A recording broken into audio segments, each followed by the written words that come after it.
que ela mandou muitas desculpas, mas nesse momento ela precisa estar presente em outro local.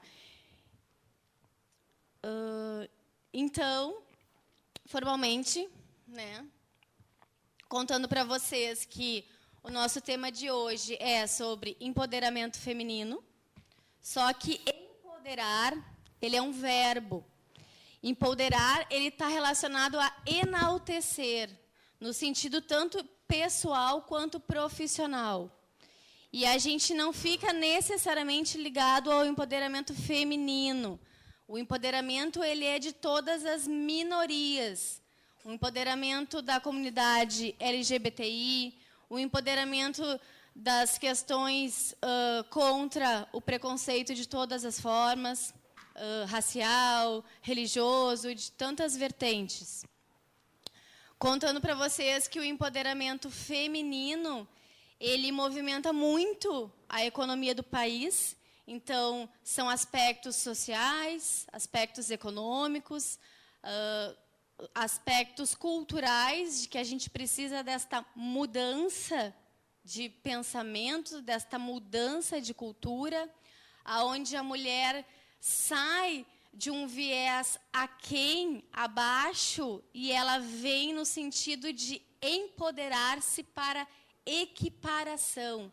Nós não estamos falando de mulheres aquém dos homens, não. A gente não vem nesse ranço, às vezes preconceituoso, de que as pessoas acham que estamos defendendo as mulheres, ou que vai virar baderna na questão de ficar queimando as suas peças íntimas, ou de divulgando, e em outras nuances que, infelizmente, chegam, né, nesse assunto.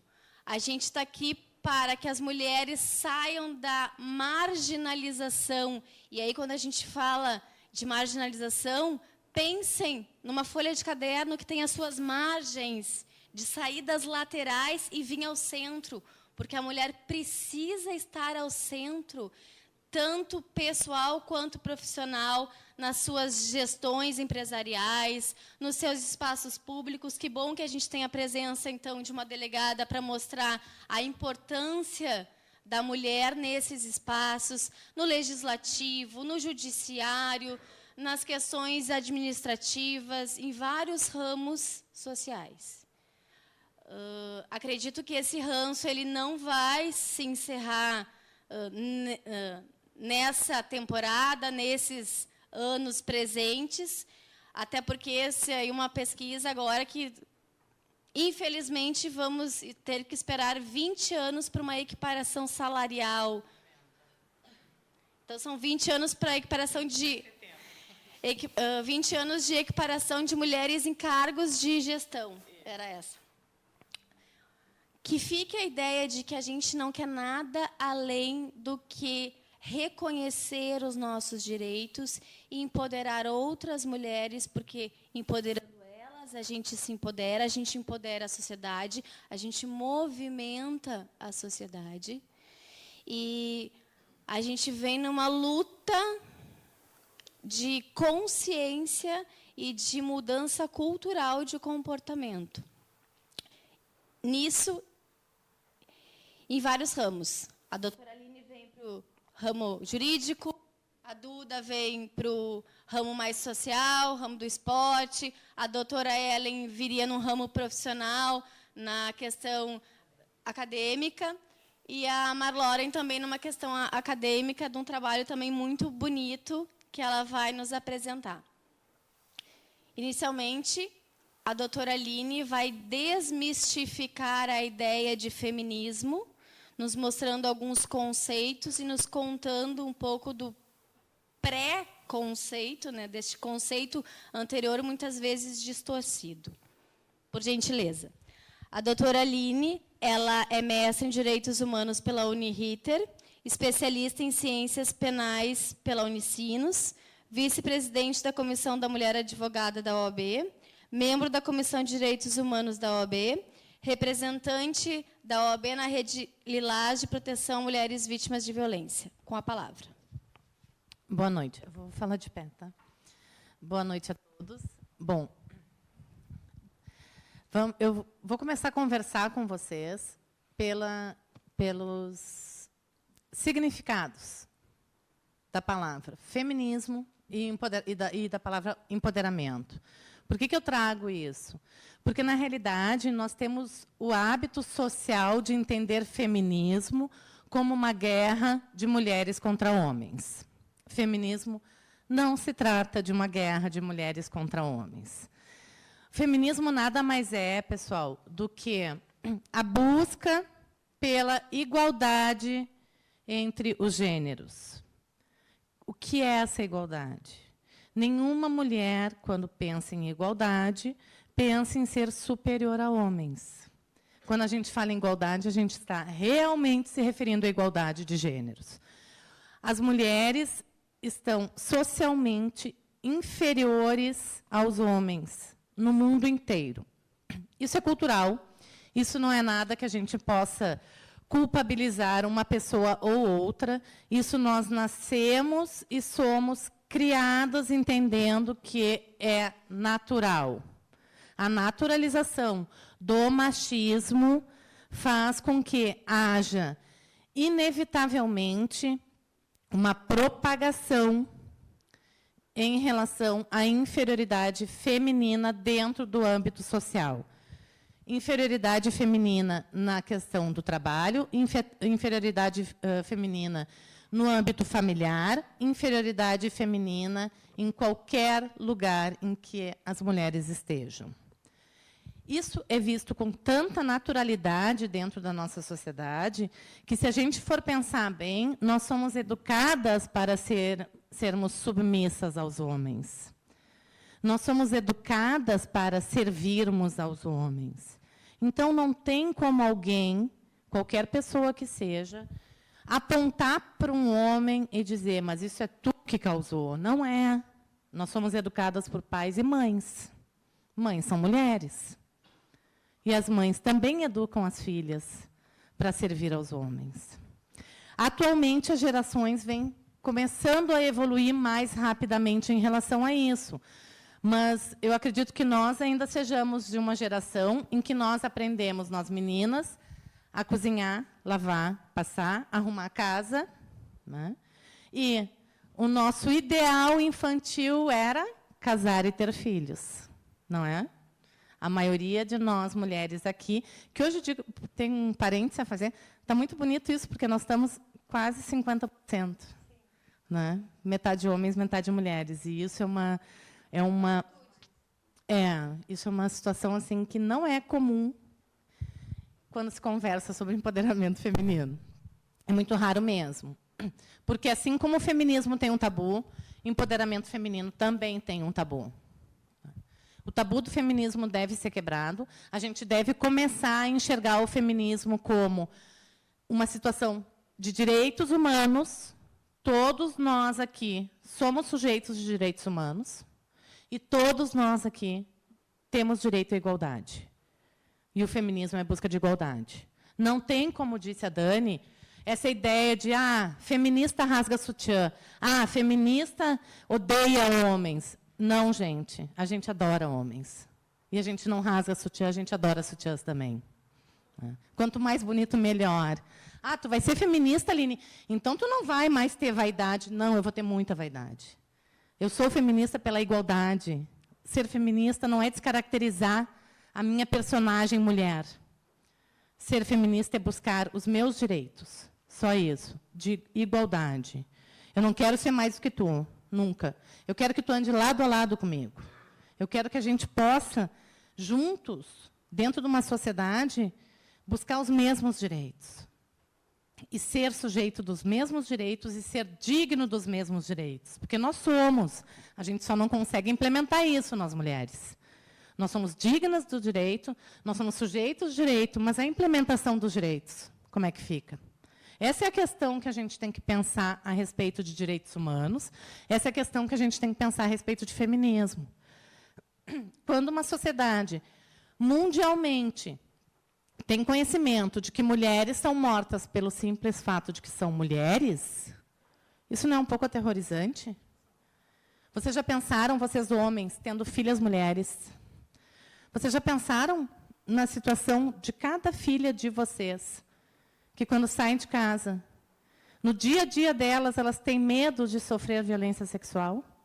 E, pessoal, não pensem que a gente sai na rua caminhando pensando, ai, não posso sofrer violência, não posso sofrer violência. Não, gente. A gente já se comporta naturalmente para tentar evitar isso. É tão natural que a gente não precisa mais pensar, é automático. Por quê? Porque se eu estou caminhando na rua e eu vejo uma pessoa, um cara, um homem, estranho atrás de mim, que me dá uma sensação ruim, o medo toma conta de mim. Eu tenho medo. Eu vou ter medo de ser vítima de uma violência sexual. E, ao ter esse medo, eu vou reagir. Eu vou reagir como? Eu vou reagir da maneira que eu aprendi desde criança, que meninas são vulneráveis à violência sexual. Essa vai ser a minha reação. Agora, eu te pergunto, tu, homem, tu sai na rua com medo de sofrer violência sexual? Isso está no teu dia a dia? Não, né? Não é uma realidade que vocês, homens, vivam. Mas pensem, é uma realidade que as filhas mulheres de vocês vivem. É uma realidade que as irmãs de vocês vivem. É uma realidade que as mães de vocês vivem. É uma realidade, pessoal. E aí, eu entro na questão do empoderamento. O empoderamento feminino vai abranger a todas as áreas. A área profissional, a área social. Uma mulher empoderada é uma mulher que consegue ter uma vida dentro de um ritmo social adequado, onde ela sabe que ela não precisa conviver diariamente com medo de se opor a um homem. Óbvio que a gente vai continuar tendo situações ainda que são mais graves, que a gente vai ter esse medo, porque a sociedade masculina ainda não entendeu que eles não têm nenhum direito sobre o corpo da mulher. Porém, pessoal, se eu estiver numa situação... Estou caminhando num shopping. E aí eu sou abordada por um homem no shopping, que vem e faz uma gracinha comigo. Eu não tenho que aguentar isso. Mas nós, mulheres, ainda não temos essa força de saber que a gente não tem que aguentar isso. E, por isso, a grande maioria das mulheres não iria, numa situação dessas, ir atrás de um segurança do shopping e pedir auxílio. Eu vou contar para vocês uma situação que eu passei num shopping, aqui de Porto Alegre, no Barra Shopping, no ano passado. Setembro do ano passado, eu estava caminhando no shopping e comecei a ver que tinha um rapaz com um moletom com gorro que vinha seguindo, mas eu achei que ele estava seguindo uma outra moça que estava do outro lado. Eu estava num lado do corredor, tem aqueles vãos, e ela estava do outro lado do corredor com uma criança, com uma menininha.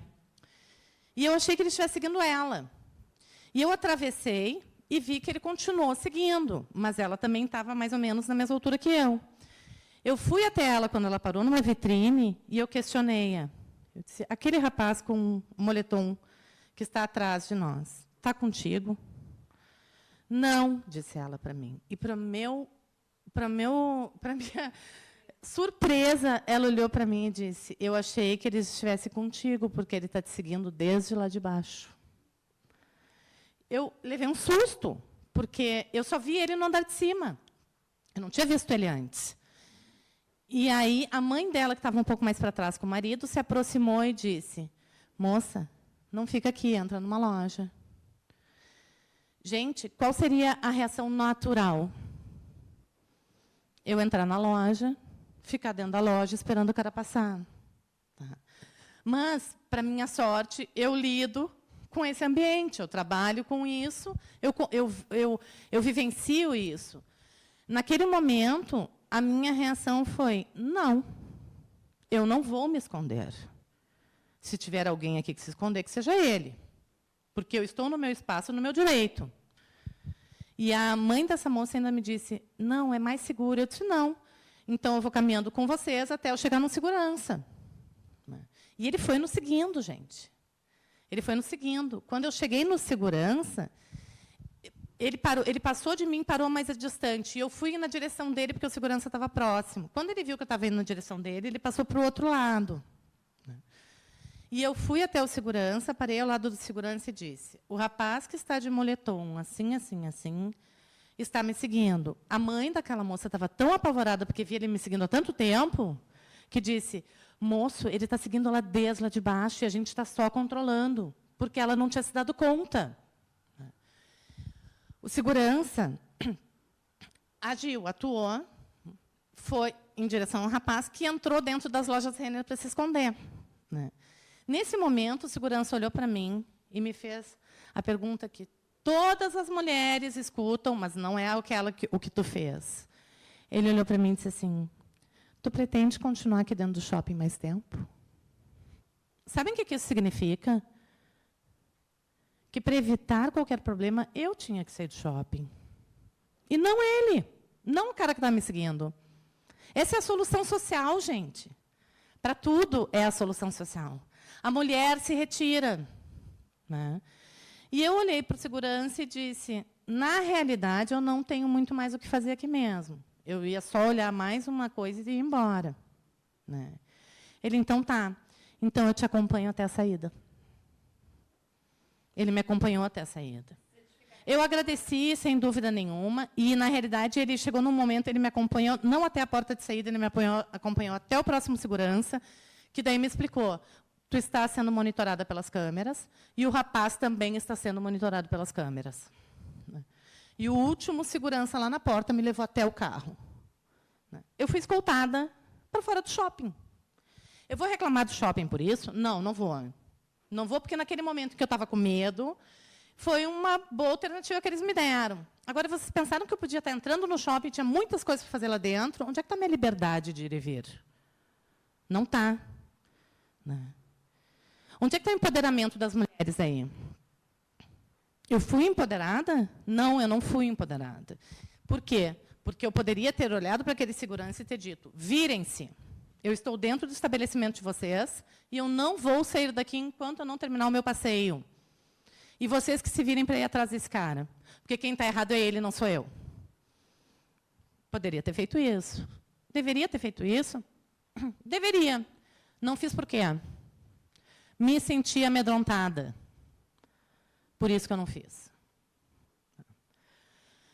Analisando depois do ocorrido, eu vejo que nenhuma de nós ainda é empoderada. A gente ainda tem muito que crescer e evoluir em relação a isso. Mas todos nós aqui podemos fazer com que as próximas gerações se empoderem. Vou trazer para vocês outra realidade sobre empoderamento. Pode. Olha, assim, até aproveito a interrupção do colega, dizendo para vocês que o nosso debate aqui ele é maneira informal. Aberto. Então, ele é aberto. Nós não vamos fazer aquelas perguntas por escritos para ler no final. Vocês podem, a qualquer momento, interromper, assim como as palestrantes também, a qualquer momento, podem Eu não tenho contribuir. nenhuma restrição a isso. Podem interromper. Tu não achas que nessa situação que tu vivenciaste, talvez tu tenha ficado também, claro, amedrontada, como tu mesmo relataste, mas será que um pouco desse medo também não foi... É para eu falar nada? Bom, deixa eu fazer a minha contribuição, então, tá? Eu sou o professor Rodrigo Galia, sou professor do IBC. Uma honra estar participando do evento de vocês. Uma pergunta que eu faço, então, para a doutora Aline, que estou conhecendo agora, uma honra. Tá? Tu não achas que um pouco do teu medo foi justamente porque tu sabia que ele era homem e ele não estava preparado para enfrentar a situação? Na verdade, me parece que é a mesma coisa que tu dá um comando no computador que o computador não reconhece o comando. Tu te refere ao segurança? Eu acho que ele não sabe como lidar com essa situação, porque por ser homem e por não vivenciar isso, talvez ele não tenha no chip dele o enfrentamento. Isso então, pode ter sido uma coisa até naturalizada para mim, mas não foi algo que me veio à mente naquele momento. Né? Inabilitado para a situação, é isso que me passa.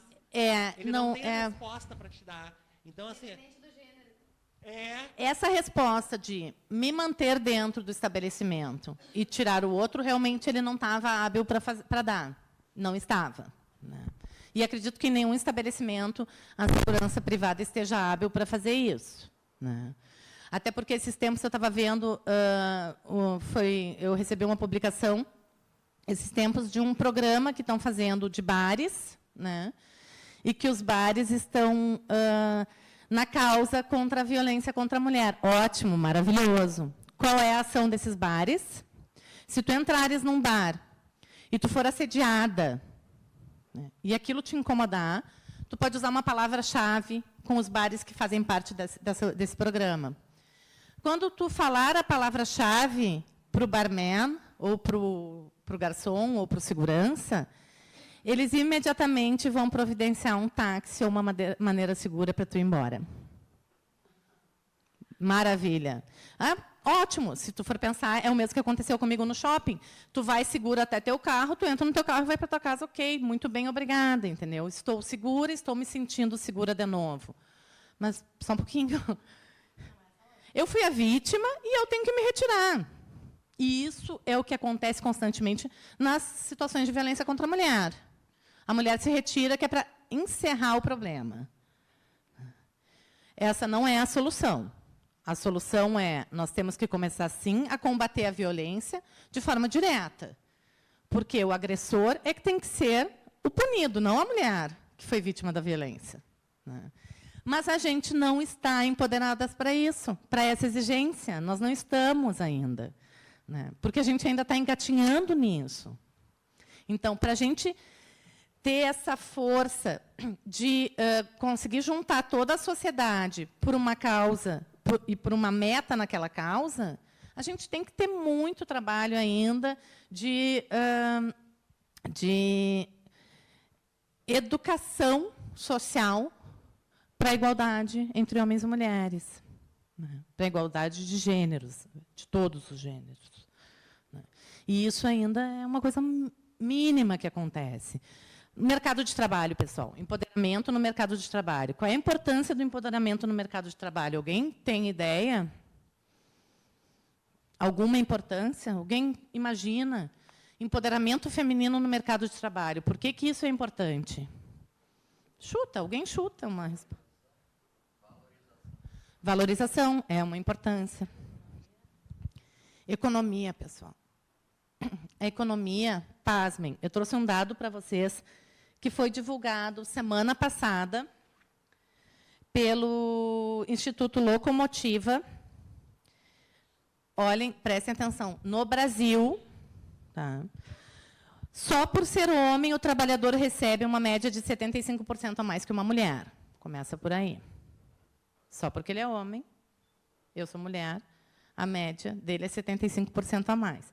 A gente até tinha um dado que era bem inferior a isso. Me chocou quando ele trouxe esse dado semana passada. Só para contribuir, o dado que eu tive acesso, a média de renda das mulheres é de R$ 1.060, enquanto a média, na mesma função, é de R$ 1.560. Então, para os homens. Uma diferença de R$ 500 a mais numa inversão de equiparação salarial. Aí, outro dado que o presidente do Instituto Locomotiva trouxe foi o seguinte: se houvesse equiparação entre os salários das mulheres e dos homens, a economia brasileira teria 461 bilhões de reais girando a mais por ano. Vocês têm noção disso? 461 bilhões de reais. É uma questão política, social e econômica, o empoderamento feminino. Não é só uma questão de vontade das mulheres de terem igualdade. Gira a economia, gente. Não tem argumento. É questão de saúde também.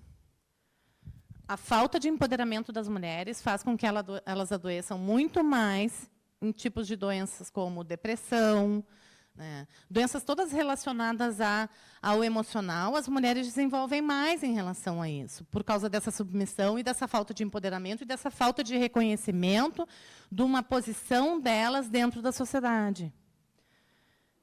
A gente tem que começar a pensar esse lado social. Vocês querem saber? Empoderar as mulheres sai barato para a sociedade. É uma coisa impressionante, né?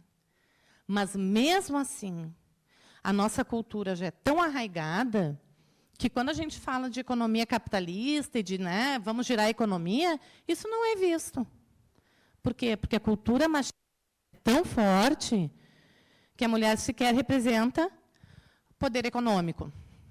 Afinal de contas, para o nosso presidente da República, né, a gente sim, a gente tem poder econômico na economia doméstica.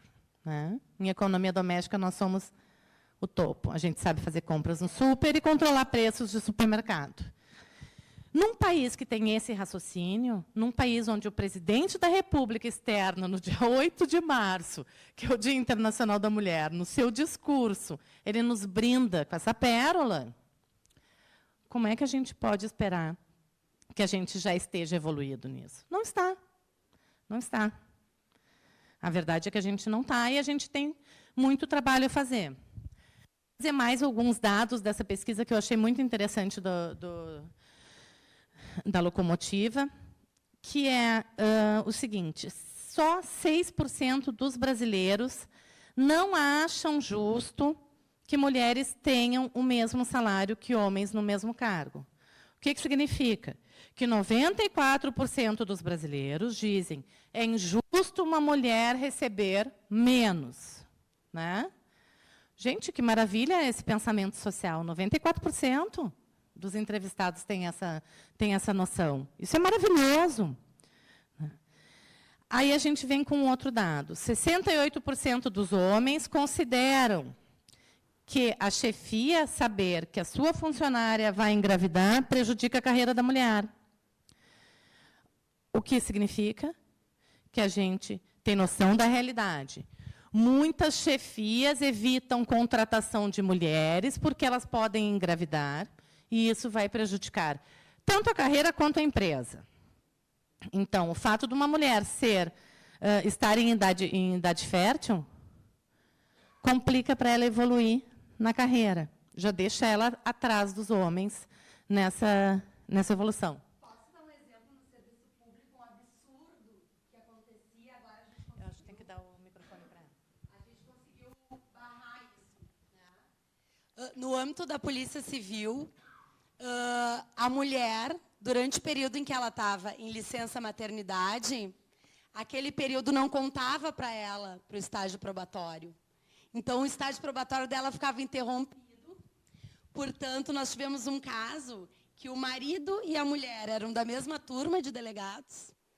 Para ter o filho do casal, ela precisou engravidar, né? E ele pôde ser promovido e ela não, porque aquele tempo é como se ela não... Ele avançou 9 meses na carreira à frente dela. Exatamente. Então, felizmente, se conseguiu mudar 9 isso. não, mais ainda teve a licença. Mais os 6 meses da licença. Mais os 6 meses da licença. Ou então, seja, um hoje ano e meio. conseguiu mudar isso, porque o filho é dos dois, mas os encargos todos São é só da mulher. E o que tem se ela vai ficar prejudicada na carreira? Afinal de contas, é mulher mesmo, né? Uhum. Então, um outro dado que eu tenho aqui... Oi, eu posso dar só um parênteses, né? Ainda não me apresentei, depois eu vou falar, mas eu vejo em casa, né, como é que funciona, porque fora a gente ter que trabalhar, enfim, né, em casa, é a gente que tem que lavar. Teoricamente, se tem alguma louça para lavar, é a gente que lava, é a gente que tem que esticar lá o lençol na cama, a gente que tem que fazer alguma coisa, né? Meu marido, se ele tirar o lixo, tá bom, né? Já deu, já era isso. E tá feita a parte dele, né? E, na verdade, olha só, a gente tem que trabalhar, cuidar da casa, cuidar dos filhos, né? Pagar as contas. Então, quer dizer, poxa, realmente, a gente é ninja, né? A Dora traz aqui exatamente uma das questões que foi levantada nessa pesquisa, que eu não tinha trazido como dado a ser passado. Mas, quando os homens foram perguntados sobre os trabalhos domésticos, e foram listados... né, limpar a casa, lavar a louça, arrumar a cama, tirar o lixo, aonde foi que a grande maioria dos homens disse, e a resposta deles é, eu ajudo, eu tiro o lixo. Gente, se um casal mora numa casa, os dois vivem ali. Os dois têm responsabilidade de manter a casa limpa, né, de manter arrumada, de lavar suas roupas. Não tem ajudar, é fazer a sua parte. Né? A gente não pode pensar em ajudar. Ah, meu marido me ajuda. Como assim? Não tem que ajudar. Ah, meu marido me ajuda. Quantas vezes a gente escuta isso? Ah, meu marido me ajuda bastante. Ele busca as crianças no colégio 2 vezes por semana. Poxa vida. Ele não é o pai, então, né? Porque ele só busca 2 vezes por semana como ajuda. Então, a responsabilidade não é dele.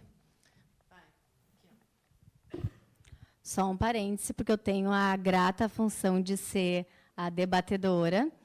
E eu preciso também deixar registrado que existe todo um movimento cultural no sentido de valorização do homem também, do companheiro, de ajuda mútua.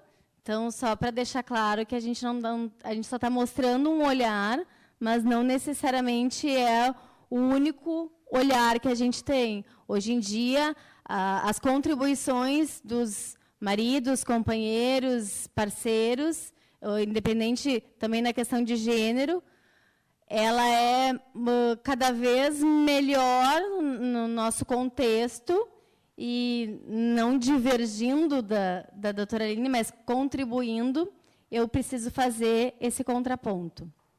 E, além disso, depois eu só quero também apresentar as nossas também palestrantes, né? Não, gentilmente, só dizendo para a doutora Aline que não é que ela vai acabar a fala dela, mas a gente abre espaço também para as próximas e a gente encerra o debate, então, com a volta depois da doutora Aline e algumas perguntas abertas ao público.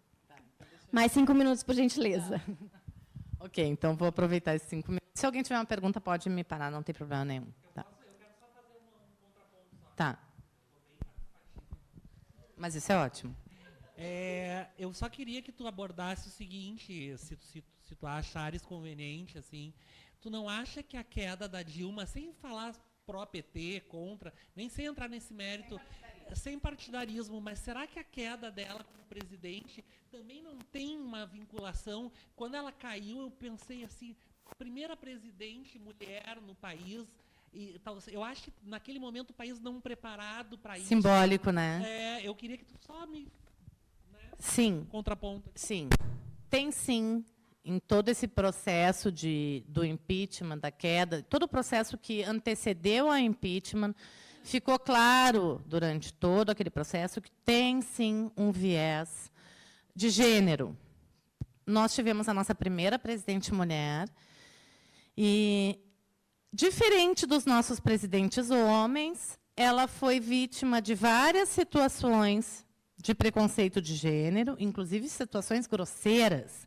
Eu não sei se vocês lembram, a gente chegou à aberração de ver um adesivo feito para ser colocado num tanque de combustível, e o adesivo era a presidente Dilma com as pernas abertas, para que a bomba fosse colocada no tanque.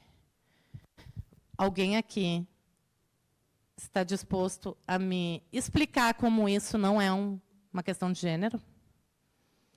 Ou alguém aqui lembra de qualquer um dos nossos presidentes homens ter tido o seu adesivo com a sua imagem colocado assim? Isso não é uma questão política. Isso é uma questão de gênero.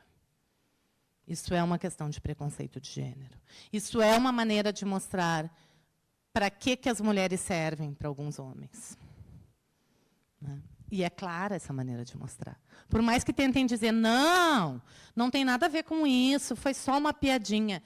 Gente, a maior forma que se tem de tentar naturalizar o preconceito de gênero é através das piadas. Né?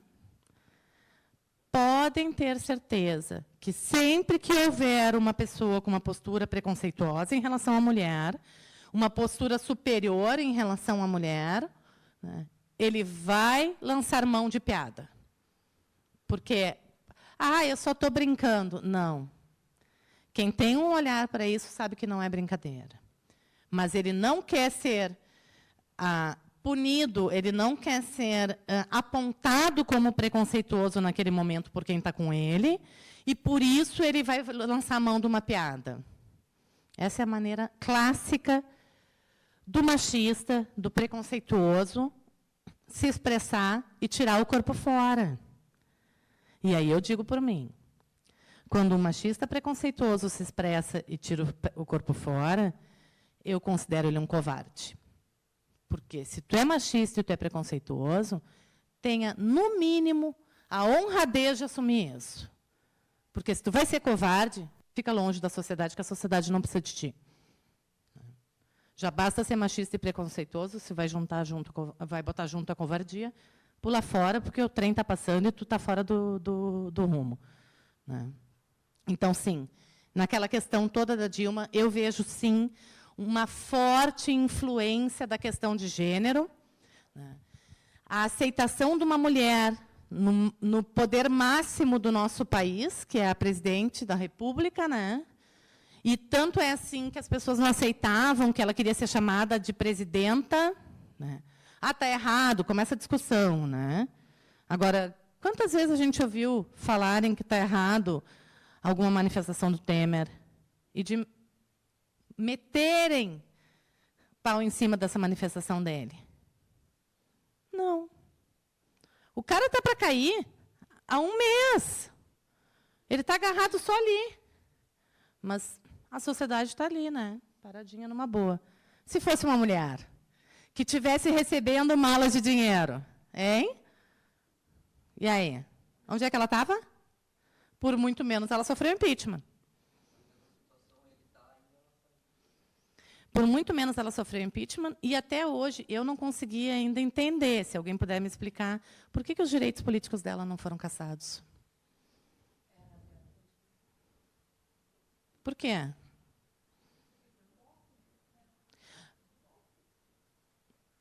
A questão está no ar. Eu não me posiciono partidariamente a ninguém. Né? Isso até eu deixo sempre bem claro, toda vez que eu vou fazer uma palestra, não vou ter viés partidário, porque eu acho que isso só me atrapalha quando eu estiver conversando sobre gênero. Mas, na realidade, a gente tem que pensar nos fatos. Né? Também não dá para fechar os olhos. E empoderamento também é pensar, falar e ter voz. Empoderamento feminino é dar voz às mulheres e fazer com que elas reconheçam que elas têm voz. E essa voz não é simples fala, pessoal. É expressão, é ocupar cargos de chefia, é ocupar espaços públicos, é saber que aquele lugar também lhe pertence se ela quiser. E empoderamento também é uma mulher que decide casar, ter filhos e tem como seu ideal ser dona de casa. Ela faz isso porque ela quer. Ela está expressando a vontade dela, ela é uma mulher empoderada. Ninguém tem que meter o dedo na cara da mulher que resolveu ser mãe e esposa.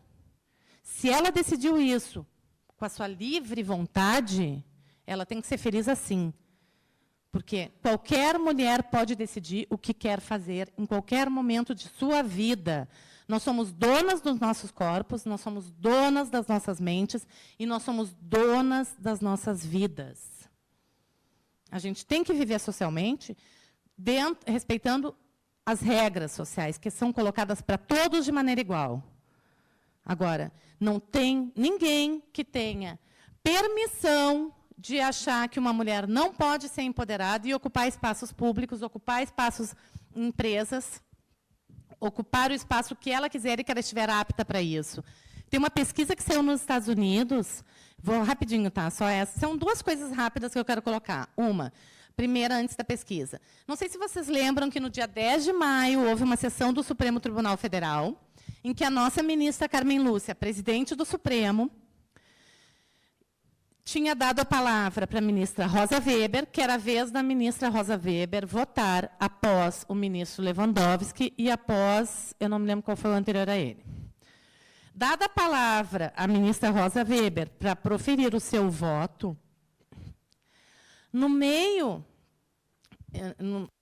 da fala da ministra Rosa Weber, o ministro Lewandowski corta ela, cortou a ministra Rosa Weber, e começou a impor as considerações dele a respeito disso. E, nesse momento, isso saiu em vários sites, né, como falas de ministras têm mais interrupções na Suprema Corte dos Estados Unidos. Essa foi a matéria que saiu. Por quê? Porque, nesse momento, a ministra Carmen Lúcia, presidente do STF, corta o ministro Lewandowski e diz: a ministra Rosa Weber é que está com a palavra. E ele segue interrompendo. E ela diz de novo: ministro, este momento é o de fala da ministra Rosa Weber. E ele continua falando. Então, a ministra Carmen Lúcia, que é uma mulher muito empoderada, né, e muito ativa, muito atuante nessa área de gênero, ela diz para ele o seguinte: agora quem vai cortar sou eu, porque eu vou trazer para vocês uma informação a respeito de uma pergunta que me foi feita por uma norte-americana que fez uma pesquisa e questionou a ministra Carmen Lúcia como é que acontece, se no Brasil as mulheres no judiciário eram muito interrompidas pelos homens, né, pelos magistrados. E a resposta da ministra Carmen Lúcia foi a seguinte: não, nós não somos muito interrompidas porque eles não nos deixam falar. Então, sequer tem uma interrupção. Não existe nem a permissão das mulheres falarem. E essa pesquisa foi feita nos Estados Unidos e mostrou que lá também. Então, essa questão do empoderamento feminino é uma questão a nível mundial. É um hábito dos homens cortarem as mulheres e não deixarem que elas terminem ou que elas sigam na linha de raciocínio. E tá bom. Ela vai me cortar, eu vou ceder a palavra para ela e dizer que antes eu vou dizer que a gente tem muito trabalho a fazer, né? E uma das primeiras coisas é através da educação, a outra é através da gente ter políticas públicas, né, de empoderamento da mulher, e a gente entender que economicamente é muito importante também, né? E que se a gente quer ter uma sociedade que seja uma sociedade digna, a gente tem que começar a reconhecer os espaços de todos. Pessoal, obrigada. Vou dar a palavra para a Dani.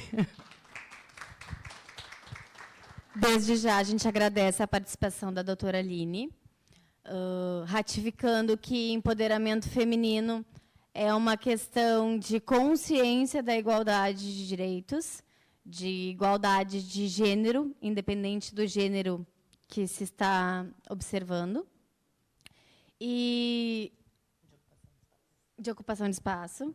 Obrigado. E, nesse momento, também lembrando que o empoderamento ele não está só no ramo jurídico, ele está no ramo profissional de outras áreas, e principalmente no empoderamento social. Então, é com muita honra que eu convido a Duda, gentilmente Duda, a doutora Eduarda Maranguelo Luizelli, pós-graduada em Administração e Marketing Esportivo pela Getúlio Vargas, graduada em Educação Física pelo IPA, diretora do Departamento de Futebol Feminino do Esporte Clube Internacional e que tem grande experiência na área do futebol feminino. Imagino o quão tu já passaste em questões de preconceito, de enfrentamento, né, dessa violência talvez psicológica e em tantos outros ramos. Gentilmente, então, a palavra com a doutora Duda. Vou me levantar aqui, fica melhor de eu falar. Bem, primeiro eu vou me apresentar bem rapidamente, né? Eu comecei a gostar de futebol porque eu era vizinha do Valdomiro, na época de 70, e aí minha paixão pelo futebol e, consequentemente, pelo Inter. Comecei a jogar desde pequenininha, com 13 anos eu já participei do primeiro campeonato brasileiro de futebol feminino. Depois eu joguei na Seleção Gaúcha, joguei no Milan, no Verona. Voltei para o Brasil com o objetivo de fazer uma escolinha de futebol.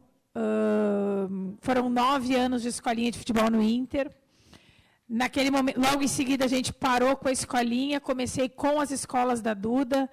Hoje eu tenho 14 escolas da Duda, a gente tem hoje mais de 1.000 alunos.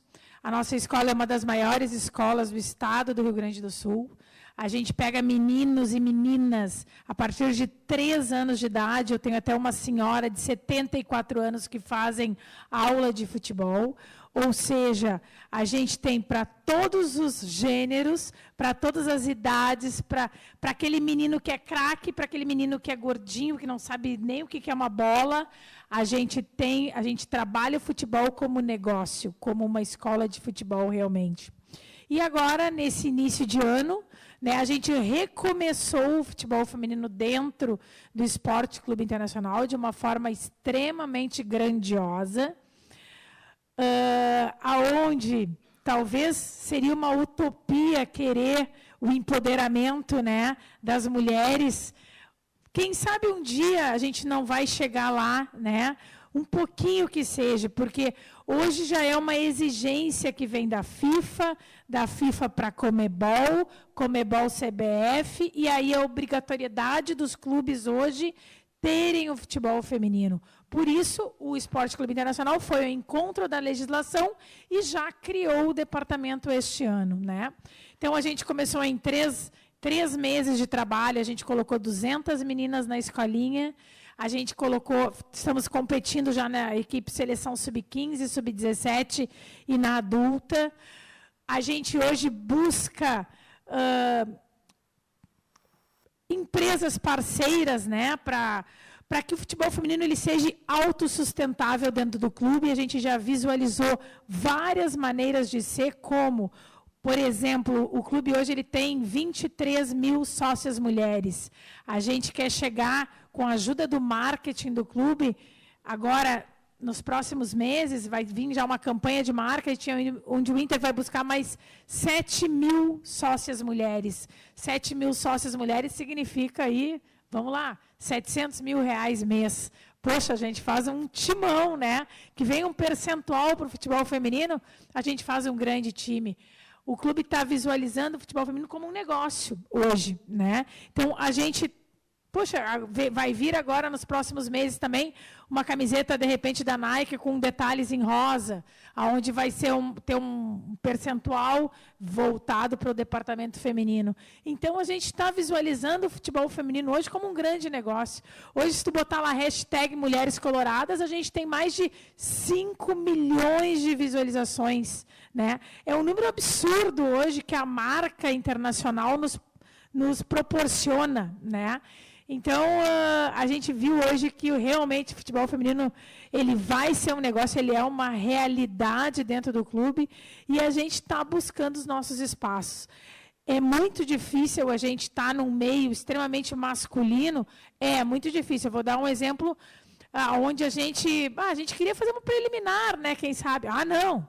Preliminar primeiro tem o sub-23, sub-20, sub-17, sub-15, escolinha. Aí tem o jogo dos funcionários, depois o feminino. Pô, será? Eu acho que com tudo que a gente está movimentando, a gente está falando de homens e de mulheres. Então, eu acho que esse ano ainda a gente vai jogar, sim, uma preliminar dentro do Beira-Rio. Eu acho que a gente vai jogar, sim, um jogo dentro do Beira-Rio com um público de 15 mil pessoas. Claro que ainda é gratuito, daqui a pouco levando um agasalho, 1 quilo de alimento, fazer alguma coisa beneficente. Exatamente, mas eu acho que a gente tem esse poder hoje e a gente está conquistando passo a passo, com todo o apoio de uma gestão, dessa vez, né? A gente fazendo de um limão uma limonada, ou seja, é obrigatório? Então vamos fazer essa obrigatoriedade render frutos para o clube. Então, a gente vem num contraponto, né? Mostrando assim, que as mulheres são importantes, que as mulheres hoje, dentro do futebol, elas são as grandes consumidoras da marca, né? Está vindo aí uma nova marca que se chama Gurias Coloradas, que vai ter uma gama de produtos também revertida. Ou seja, a gente está fazendo várias ações para que a gente esteja um departamento autossustentável dentro do clube. Então, a gente está tentando fazer com que as mulheres realmente sejam aí grandes também, né? Existe uma lei hoje do deputado Stechman, que ele quer, parece que já está em tramitação até em Brasília, que 5% do que é investido no masculino seja investido no futebol feminino. 5%. Se a gente tivesse 5% da receita de um clube como o Internacional, a gente teria a melhor equipe do mundo de futebol feminino, né? Então, eu acho que tudo caminha para acontecer um grande negócio daqui para frente, numa realidade do futebol feminino. Não tenho nenhuma dúvida disso. Eu trabalho com futebol feminino há 30 anos e no meu vocabulário a palavra desistir não existe. Por isso que hoje eu estou aqui, hoje eu tenho 14 escolas, hoje eu tenho 1.000 alunos, hoje eu tenho mais o departamento hoje de futebol feminino, que eu sou a gerente de futebol feminino hoje do clube. E a gente está muito feliz aí em hoje estar representando as mulheres coloradas, né, em todos os cantinhos do Rio Grande do Sul. Como exemplo, no final de semana passado, a gente foi a uma cidade, Fagundes Varela, que fica longe até, né, fica quase 3 horas daqui de Porto Alegre, onde é um lugar onde os homens dificilmente chegam. Uma cidade que tem 2.500 habitantes. E no estádio tinham 500 pessoas. Ou seja, olha quanta gente da cidade estava ali para ver o futebol feminino, para ver as meninas, para ver o Internacional, né? Então, isso também são coisas importantes que a gente está tentando buscar, que é esse reconhecimento. E hoje, com as redes sociais, talvez fique mais fácil da gente chegar cada vez mais longe, né? Tendo o apoio realmente institucional e o apoio da mídia, do relacionamento social, do jurídico, enfim, de todas as pessoas que estão com vontade de nos ajudar. Isso eu acho que é o mais importante.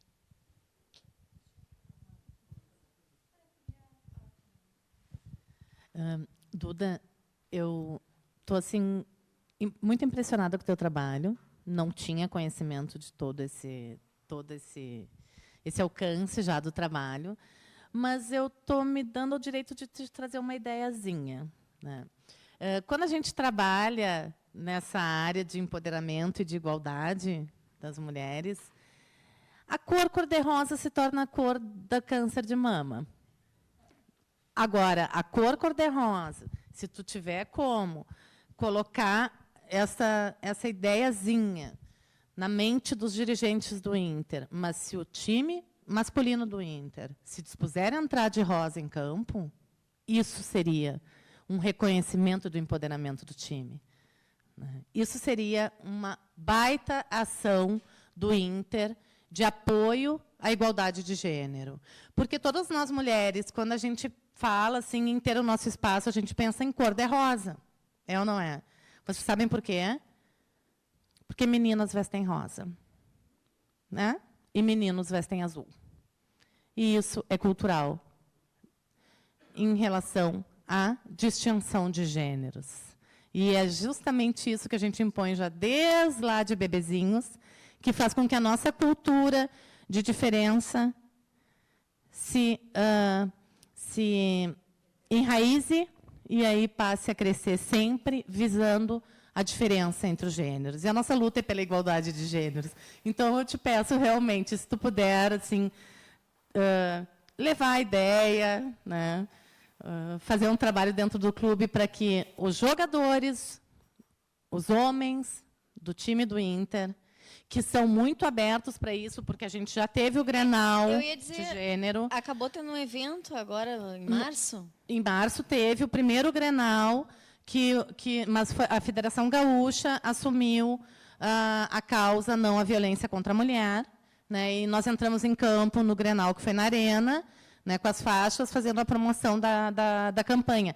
Mas o Inter já tem um trabalho, sim, de igualdade de gênero dentro do clube, porque eu já tenho conhecimento desse trabalho há mais de ano, né? Então, acho que podia, sim, pegar esse gancho lá e levar para lá a ideia de que não são as meninas que têm que vestir rosa. Rosa é cor para qualquer ser humano, né? Eu acho extremamente válido, né? E a gente está sempre aberto a tudo. E eu vou te dizer que eu tenho quase certeza absoluta que os homens vão vestir rosa, porque essa camiseta ela vai ser revertida, parte da venda dela, e eu tenho certeza que ela vai ser um sucesso, porque ela não vai ser uma camiseta para as mulheres, ela vai ser uma camiseta, mais uma camiseta do clube, e parte da renda dela, né, vai reverter ao futebol feminino. Essa é a nossa ideia. Então, talvez eles... É muito mais do que só uma camiseta. Exatamente. Para a gente, ela vai ser muito importante, assim como as mulheres se associarem no clube vai ser importante para nós, a partir do momento que derem o start na campanha. Então, tudo isso vai ser importante para a gente fomentar o esporte dentro do clube. Eu acho que isso vai acontecer ainda esse ano. Estaremos lá, com certeza, para prestigiar. Hoje em dia já tem bandeirinhas mulheres, né? A gente vai chegar a ter treinadoras mulheres em times de futebol. Hoje em dia a gente tem bandeirinhas mulheres, né? Ainda há muito preconceito, mas a gente conseguiu. A gente vai conseguir ter treinadoras mulheres de um time de futebol masculino. Esses dias eu estava discutindo isso com um colega e ele estava falando, não, já há igualdade. Daí eu falei, então vamos ter uma treinadora mulher, né, para um time. Mas que absurdo, não! Hoje E ganhando igual, né? Esse é um detalhe. Hoje, a FIFA já exige que nos campeonatos mundiais, sub-15, sub-17 e adulto feminino, tem que ter 3 mulheres na comissão técnica. Isso já foi uma grande conquista, né? Porque isso vai começar a partir deste ano.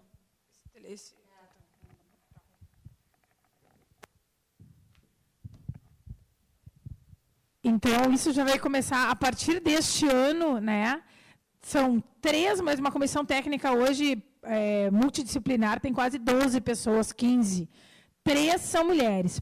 Hoje, no Inter, a gente já tem a treinadora é mulher, a preparadora física é mulher, a psicóloga também é mulher, e a coaching, que é que também é uma mulher. Então, ou seja, a gente já tem 4 de 8 da nossa comissão, metade já é mulher, né? Agora, realmente, eu acho que daí, para desmistificar, né, uma mulher, quem sabe um dia ser treinadora, olha, eu acho que hoje a gente tem, por exemplo, eu já fiz lá a licença C, a nossa própria treinadora já tem a C e a B e quer fazer a A, né? Eu acho que as mulheres, elas estão cada vez mais almejando cargos cada vez maiores, né? Na Itália, a Carolina Moratti, que foi uma grande jogadora, ela chegou a treinar um time de Série C, né? Mas aí vem toda aquela questão cultural, enfim, né? Mas quando os homens se derem conta que as mulheres são muito inteligentes, aí eu acho que eles vão perder os cargos, tudo. A gente teve uma dirigente no Flamengo, não foi? Teve a Patrícia Morim, que foi a presidente do Flamengo, né? Eu acho que a gente tem que ir conquistando nossos... eu gosto muito quando a gente debate sobre mulher, homem, mas eu acho que a gente tem que saber andar no nosso rumo, né? E o nosso rumo é a gente conquistar o nosso espaço primeiro dentro do futebol feminino. Depois que ele estiver consolidado e talvez de igual para igual, daí a gente pode querer tentar buscar um lugar mais alto, de repente lá com os homens. Mas eu acho que primeiro a gente tem que fomentar o nosso desporto, que é o futebol feminino, que ele está precisando ainda muito da ajuda das mulheres, da nossa ajuda, da ajuda de vocês, da ajuda de todo mundo, para que a gente cresça e realmente a gente seja uma potência. Porque se hoje a gente coloca lá nas redes sociais que a gente tem 5 milhões de visualizações, que a gente pega o Twitter do Inter, no dia do lançamento, a gente chegou a 15 mil likes lá, enquanto que o masculino tem 1.000, poxa, tem alguma demanda errada. A gente fez uma peneira, teve 704 meninas inscritas em um dia que a gente fez de avaliação. A gente não sabia mais, tinha fila, engarrafou alvorada lá, porque a gente não sabia mais para onde é que a gente botava, o que a gente ia fazer. Então, quer dizer, existe uma demanda reprimida e a gente tem que saber absorver ela da melhor forma possível, em todas as formas. Quem sabe, na parte jurídica, não tenha mulheres nos defendendo. Eu acho que pode ter mulher com a gente em todos os ramos, né? Que eu tenho certeza que a gente vai ser cada vez mais forte. Por exemplo, a nossa seleção feminina, que foi tão bem enquanto a masculina não estava, né? E uma pena só que o futebol feminino ele é visto sempre, né? Sempre na Olimpíada, né? Mas eu acho que aos pouquinhos aí agora, a gente com Grêmio e Inter agora voltando ao futebol feminino, eu acho que a gente vai conseguir espaços, porque é uma bola de neve, né? A gente tem hoje o produto. Para a gente conseguir a mídia, a gente tem que ter patrocinadores para que a mídia gire e a gente consiga fazer com que essa bola de neve consiga girar. Então, a gente tem que ir conquistando aos pouquinhos, mas a gente tem que conquistar tudo de forma muito sólida para que a gente não dê um passo muito grande, escorregue e caia. Então, a gente tem que ir passinho a passinho para conseguir ir bem longe. Aberto para mais alguma pergunta?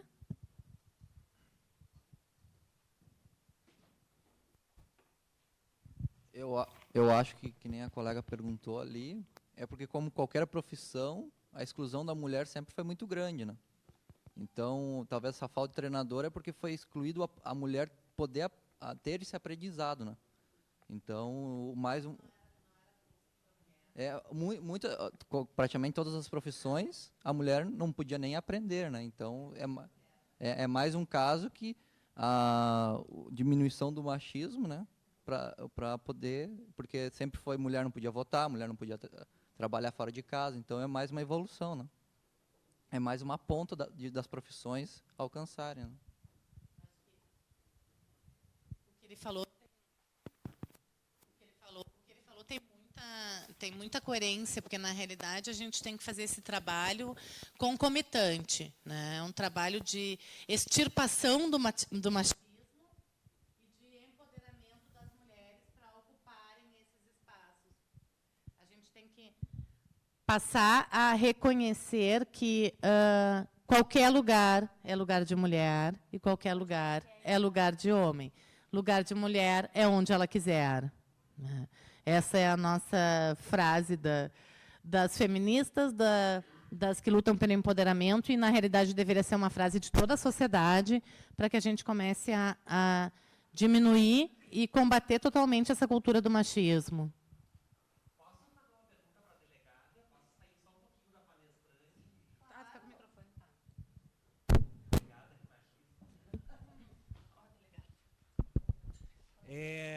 Eu esqueci o nome.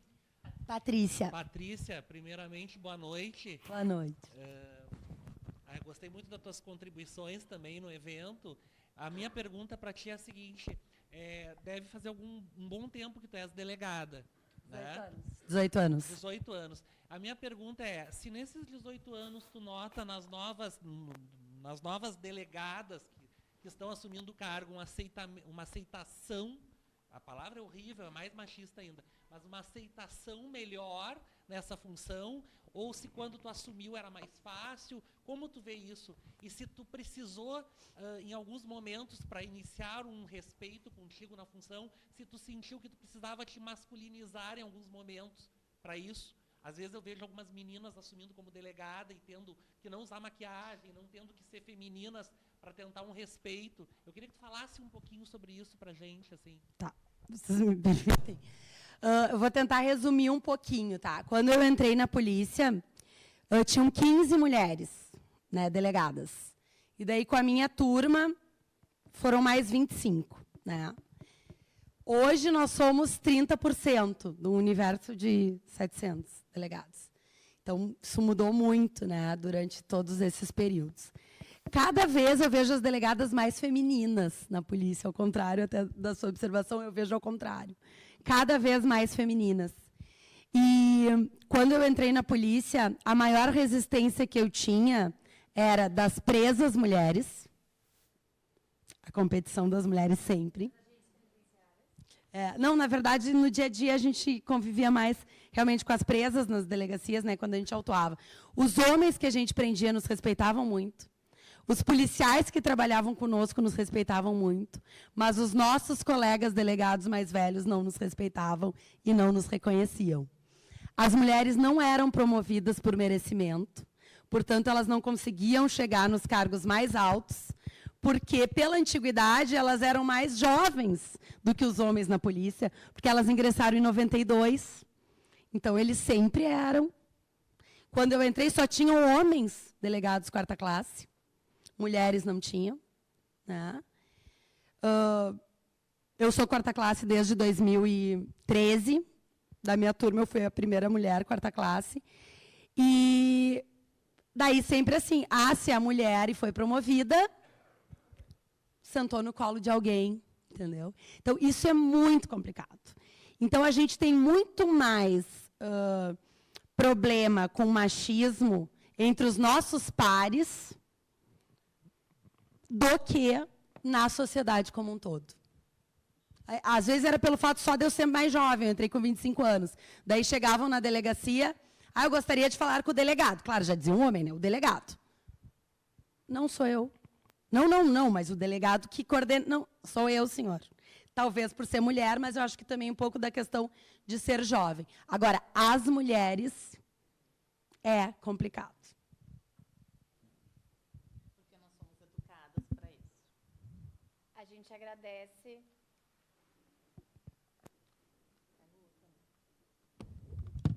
A gente agradece a fala da doutora Patrícia e contribuindo, digo que na minha experiência profissional como advogada, muitas vezes os clientes batiam na porta do escritório e diziam, vai lá chamar teu pai. Eu dizia, o senhor vai ter 2 problemas, porque aqui sou só eu, e eu que sou advogada. Então, ou o senhor é atendido comigo, ou o senhor vai ter que se dirigir para a porta ao lado. Deixa eu só contribuir mais um pouquinho. Quando eu me formei em Direito, eu trabalhei com meu pai durante um pequeno período. Eu era professora municipal num turno e no outro turno eu advogava. E eu já era formada. E quando ele atendia o telefone, estava falando com algum cliente, tinha que resolver alguma coisa. Tá, não, tudo bem. Pode deixar que daí eu vou pedir para minha estagiária entrar em contato contigo. A estagiária era eu, que era formada em Direito e tinha carteira da OAB. Então, assim, sabe? É complicado. É cultural, infelizmente. Mas que bom que hoje a formação das universidades, acredito que aqui também no Instituto de Desenvolvimento Cultural, ela muda um pouquinho o foco, ela vem num movimento muito mais humanizado e de acolhimento e enfrentamento a qualquer tipo de violência. Claro que não é de uma hora para outra, mas as sementes elas estão sendo lançadas. Agradecemos muito a participação da Duda e o pronto aceite dela, que a gente sabe que a agenda é bem complicada e concorrida, e ficamos muito felizes, então, com a participação dela aqui.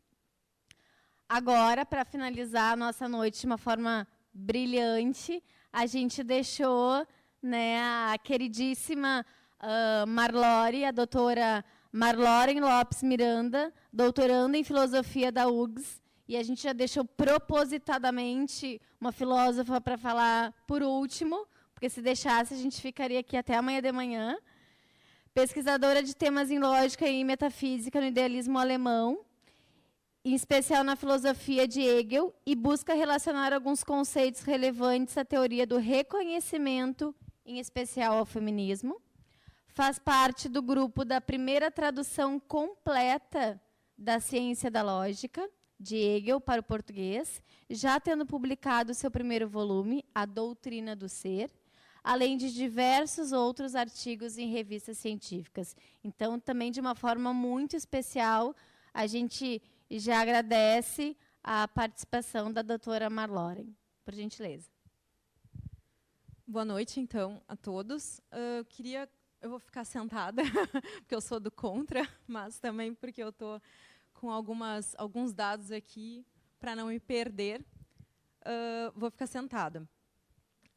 Queria agradecer, então, ao convite, né, pessoal do IDC, para participar dessa mesa hoje.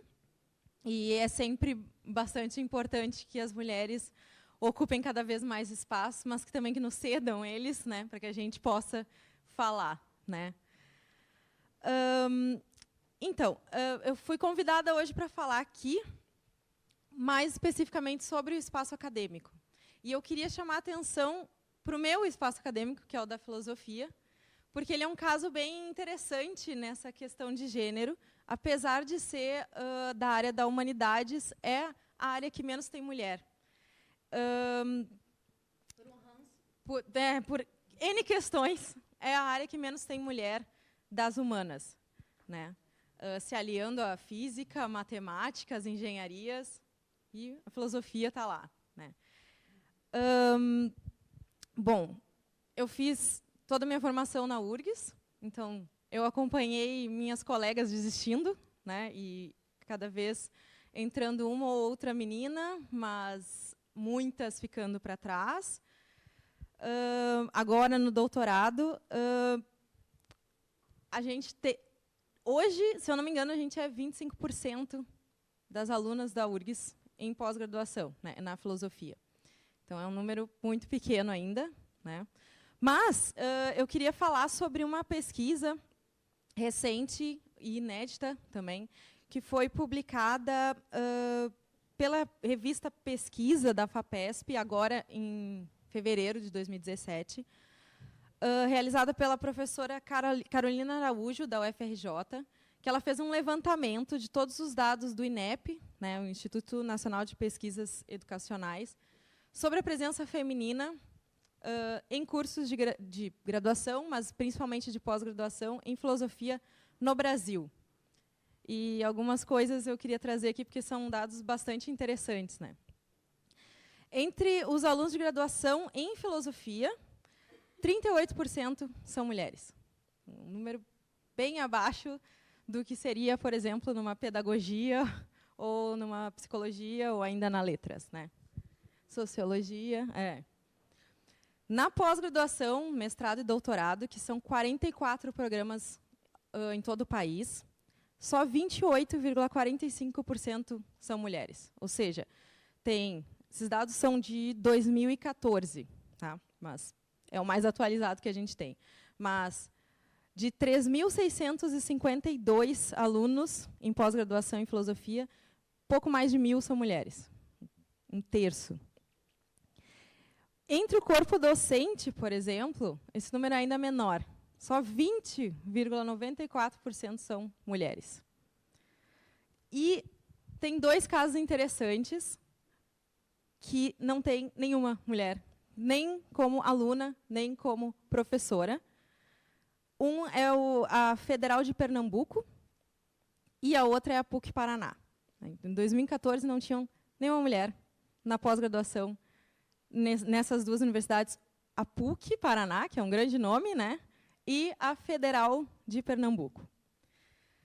2 universidades das consideradas melhores do país têm um número abaixo da média nacional de presença no corpo docente, por exemplo, a USP, com 15% de professoras, e a Unicamp, só com 12,5%. Então, mesmo as universidades de ponta, e principalmente nessas, as mulheres ainda não estão, em maioria, quanto mais, né, com uma grande presença. Na URGS, na pós-graduação em filosofia, então, em 2014, a gente era 25% das alunas e 31,58% das professoras, já um pouco acima da média nacional, né? Tem uma outra pesquisa realizada pela Universidade de Princeton, nos Estados Unidos, de 2015, que aponta, por exemplo, enquanto outras áreas de humanas têm quase 70% de mulheres já com doutorado, como a psicologia e a história da arte, né, a filosofia tinha, nos Estados Unidos, só 35%, né, de toda a pós-graduação no país, né, 35% eram mulheres, pós-graduação em filosofia. E aí essas pesquisas perguntam, bom, por que a presença das mulheres é tão baixa, principalmente nesses cursos, né? O que não quer dizer que nos outros cursos elas também não diminuam ao longo do tempo, mas por que, por exemplo, na filosofia é tão baixo e ao longo da carreira ainda diminui mais ainda, né? Alguns relatórios, como o de 2011, da British Philosophical Association, aponta, por exemplo, fenômenos culturais como a crença de que as mulheres têm mais facilidade com umas áreas do que com outras, né? Por exemplo, a filosofia não é uma área muito feminina, né? Então, por isso, provavelmente, não rende lá. Ou também algumas causas históricas, né? A gente tem pouca referência de mulheres filósofas.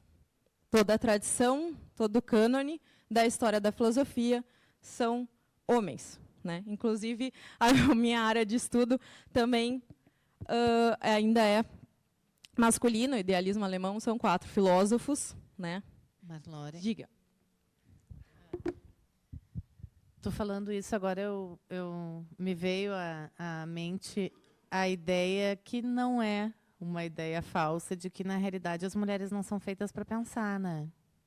Eu acho que, se a gente pensar bem, uma coisa que eu não deveria estar fazendo, que é pensar, mulheres não são feitas para pensar. E filosofia é uma área de muito pensamento, muita conjectura, né? Que dá muito empoderamento, e os grandes filósofos, eles têm registros de machismo fortíssimo nas falas deles. Então, de certa maneira, realmente, as mulheres não cabem no ambiente da filosofia. Mas que bom que nós estamos transgredindo, como muitas mulheres, né, desde a época agora das nossas mães, dependendo da faixa etária, as nossas, e o exemplo... Isso, o exemplo para as nossas filhas também de que, sim, somos mulheres pensantes, somos mulheres poderosas e empoderadas, e que a gente tem uma consciência de que não só nós somos empoderadas, como estamos empoderando outras pessoas, né? Não só mulheres, mas toda a questão de gênero, toda a questão de minoria, de vulnerabilidade.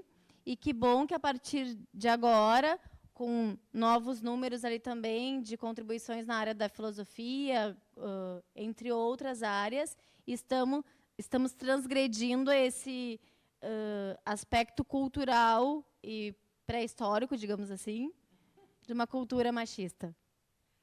Sim, esse registro de dentro da própria história da filosofia é interessante. Tem o Aristóteles, por exemplo, na metafísica, fala que a lógica é tão fácil que até as mulheres podem aprender, que já é um traço de um machismo que é reproduzido, né? As pessoas leem, elas acreditam em certas coisas que elas leem, ao invés de duvidarem, justamente, né? Muitos vêm até da mídia, né? Exatamente. Algumas professoras debateram esse estudo da professora Carolina e apontaram umas outras causas, né? Uma delas é essa, mas o que me chamou mais atenção e que, bom, a gente passa, todas nós que passamos por alguma universidade, a gente sabe, ainda mais universidades em que tu tem que discutir e apresentar argumentos, como o direito, né, ou a filosofia, que esse ambiente acadêmico ele é hostil a uma mulher que se posiciona, né? É uma mulher que precisa expor um argumento, que precisa sentar e dizer, não, eu discordo de ti porque eu acho que isso, isso e isso, ela precisa ter uma certa segurança para ela poder fazer isso. E o ambiente acadêmico, nessa área da filosofia, mas acredito que em várias outras, ele é muito hostil a isso, né? Então, tem não só uma incapacidade da mulher de conseguir falar, mas também uma repreensão dos homens, né? Então, há homens que interrompem, como lá, bom, você até no Ministério, no STF, são interrompidos, por que não na sala de aula, né? Então, as mulheres são interrompidas na sua fala, são constante e sistematicamente desqualificadas no seu discurso, né? O que você está dizendo, mas você é mulher, né? O que você está falando? Isso é bastante comum. E, inclusive, quando eu estava pensando em escrever para cá, eu estava pensando, nossa, será que eu não vou falar nenhuma bobagem lá? Era enraizado, sabe? Automaticamente tu pensa isso. E depois eu pensei, por que eu estou pensando isso, afinal? Né? Eu não deveria estar pensando isso, né? Doutora Marlore, eu posso contribuir já, juntando aquela pergunta? Na academia da Polícia Civil, tinha uma cadeira de criminalística, que o professor é um delegado quarta classe. E assim como o senhor, que também é professor, eu também adoro participar. Vocês já viram que eu também estou participando de novo, né? Nós dois participamos bastante hoje. E Eu queria participar, né, da aula. Éramos uma turma bem grande, 5 mulheres. E eu levantava a mão, ele ignorava. Daí os homens ao meu redor levantavam a mão e ele dava a palavra para a pergunta. Lá pelas tantas eu levantava a mão de novo e ele ignorava. Daí a prova dele final era para discorrer sobre a criminologia. Quer dizer, ele nem me conhecia, não sabia nem o que eu pensava, porque ele não deixava eu dizer o que eu pensava. E eu comecei a escrever. Eu acho que eu fui a última que saí da sala de aula. E daí ele achou aquilo o máximo, porque era o que ele esperava. Só que em nenhum momento, somente pelo fato de eu ser mulher, ele deixou eu me expressar. Como era ali por escrito, eu ia ter algum tipo de avaliação. Então, assim, ó, isso é tão sutil ao mesmo tempo e tão absurdo, e ninguém se chocava, sabe? Então, é esse tipo de coisa. Não, tu não tem vez, entendeu? Vocês têm que dar graças a Deus que vocês entraram na polícia. Nós deixamos vocês entrarem na polícia em 92. Existe já um termo para essas interrupções que são feitas. É menterrupting. Isso é um termo em inglês que é utilizado já no mundo inteiro, que pontua esses momentos em que um homem interrompe a fala de uma mulher, e essa interrupção se dá normalmente, naturalmente, em função, sim, do preconceito de gênero, em função, sim, do não reconhecimento da posição que aquela mulher está assumindo. Então, a dificuldade do homem que está no ambiente aceitar que uma mulher tenha a sua voz reconhecida gera a incidência do menterrupting. Então, vocês imaginem, já tem um termo utilizado para isso. E esse termo é muito utilizado na área da violência contra a mulher, né? Para vocês verem a gravidade disso e a naturalidade das ocorrências disso. Posso fazer um menterrupting? Estávamos esperando por isso. Como eu sou professor da área de Direito do Trabalho, a gente ensina lá nas aulas de Direito do Trabalho que a gestante tem estabilidade da confirmação da gravidez até 5 meses após o parto. E que o planejamento familiar no Brasil é livre, que ela não tem que automaticamente comunicar ao empregador, e nem o empregador pode exigir atestado médico de gravidez, seja na pré-contratação, seja durante o contrato de trabalho. A CLT é silente na extinção do contrato. E aí, esses dias eu estava no centro e 2 mulheres conversando e dizendo assim, isso confirma aquilo que tu disseste, né? Uma mulher dizendo assim para a outra, a fulana engravidou e não avisou o empregador, mas que coisa horrível, que má fé da fulana. E eu tenho uns ataques, né? Então, às vezes, eu tenho vontade de intervir na conversa ali e dizer, mas tu tem que revisar esse teu conceito de mundo, porque não é possível uma pessoa ter esse conceito. Então, às vezes, eu acho que a gente sofre porque tu precisava dizer, olha, tu tem que voltar e rever tudo, tem que resetar aquilo ali, né? Porque aquilo ali não é possível.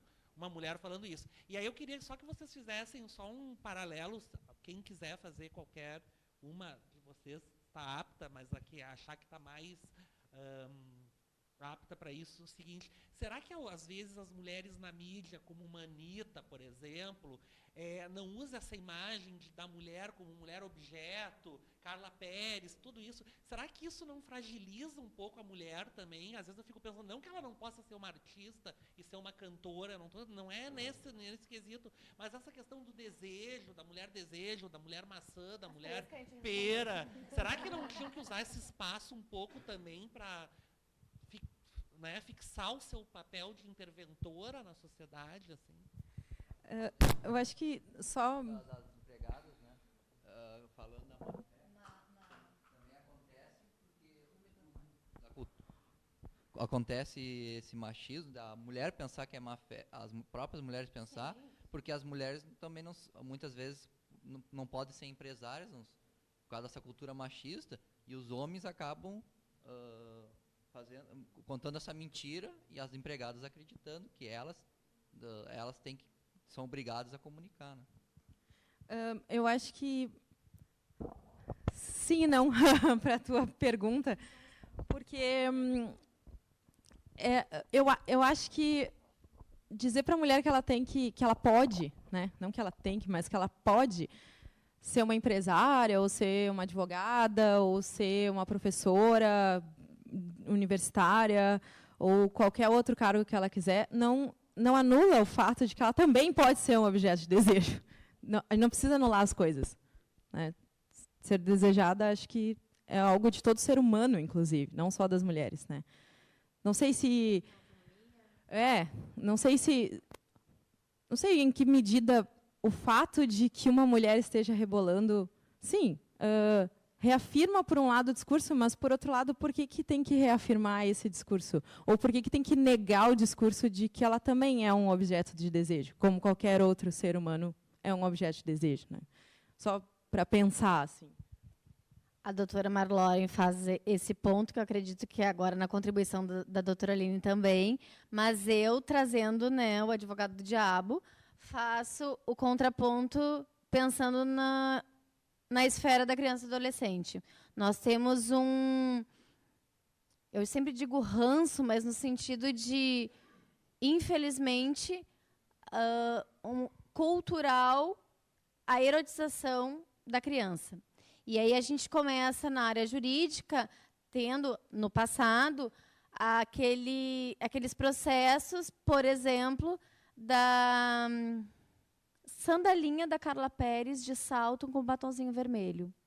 E aí a gente tem que fazer, hoje, toda uma campanha com o Instituto Alana de combate à erotização infantil, de que aquelas crianças foram criadas numa cultura de que aquilo era normal, de que aquilo era bonito, mas elas não entendiam, pelo seu desenvolvimento ainda, né, em pleno desenvolvimento cognitivo, psicológico, por ser um ser em formação, de que aquilo não tinha, talvez, o viés positivo, realmente não tinha o viés positivo, e que a gente precisou trazer da área jurídica, né, uma ruptura até das propagandas, ou da não vinculação desse produto no mercado, porque por trás daquele produto tinha um ressignificado. Eu vou responder também a colocação da Dani e a tua. Não, sem o viés, mas sem essa. Não, eu sei, eu entendo qual é a colocação que tu faz, e eu acho que é muito bom trazer isso à discussão, mas a minha visão a respeito disso é a seguinte: são dois pontos diferentes. Um ponto é o ponto em relação à criança, que, na realidade, a gente já está falando em educação dos pais, e quem tem que ter o controle do que as crianças vão ter acesso ou não são os pais. E essa questão da educação infantil não pode ser um argumento para, mais uma vez, a gente impedir socialmente de uma mulher fazer o que ela bem entender. A Anitta é uma mulher que é empoderada, ela tem a sua carreira definida como ela quer, ou como os empresários e empresárias dela ajudam ela a definir. Ela veste o que ela bem entende para a carreira dela. E, na realidade, se o público da Anitta é um público infantil, não foi um público que ela pediu para ter. Foi um público que cada pai e mãe permitiu que ela tivesse. Aí podem me dizer, não, Aline, mas é o seguinte, se a Anitta sabe que ela tem um público infantil, ela tem que se posicionar de acordo com esse público. Seria, se o público da Anitta fosse só infantil, eu acho que seria até conveniente, seria uma maneira até dela proteger o seu público, né, ela adequar a sua postura ao público infantil, mas o público da Anitta não é infantil. Vocês consomem a Anitta. É ou não é? Então, como é que fica?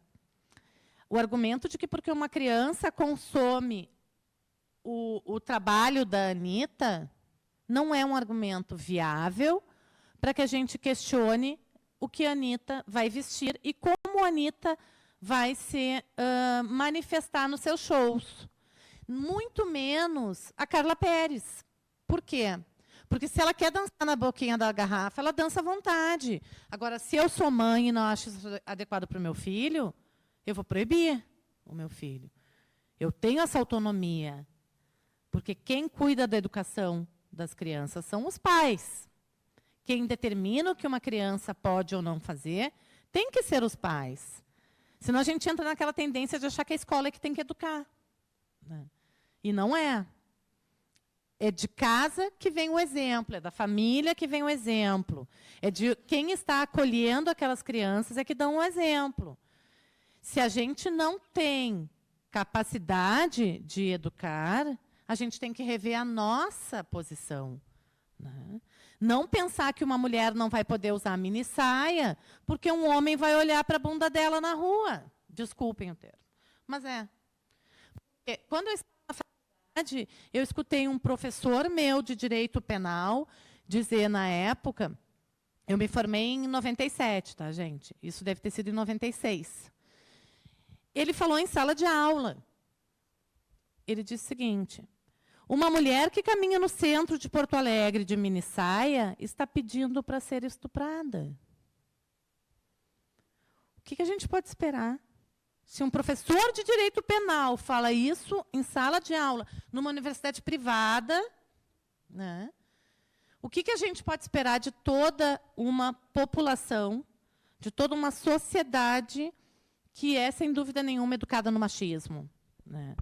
A Anitta, ou a Xuxa se vestia com roupas curtas e tinha um público infantil, e ela era aclamada por pais e mães. E aí? Ela tinha uma mensagem infantil? Muito bem.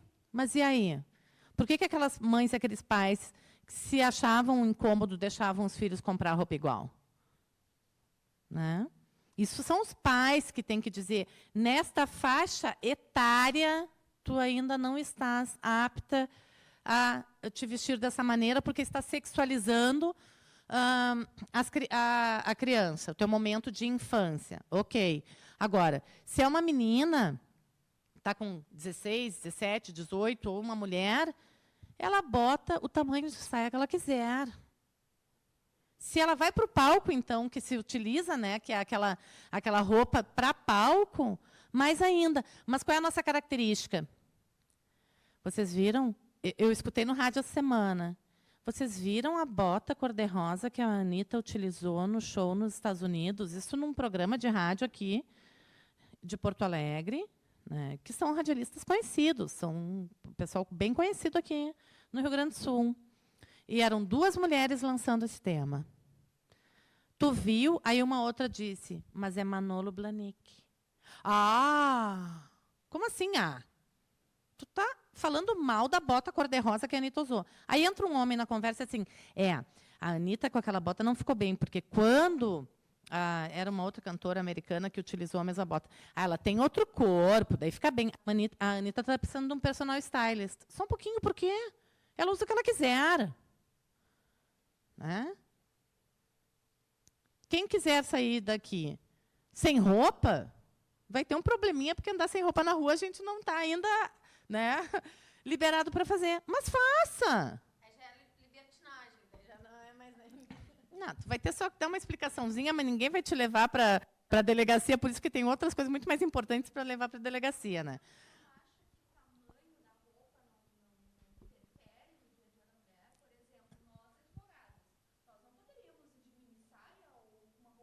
Quem é que te impediu? Quem te impediu? Aonde? Tocantins. Acima de 3 dedos acima do joelho não pode entrar. Já está uma guerra da Comissão da Mulher Advogada Nacional contra isso e da própria OAB Nacional contra isso. Por quê? Porque se um homem não sabe se conter frente às pernas de uma mulher, o problema é dele e não dela. A tua liberdade não pode ser tolhida porque um homem não se contém.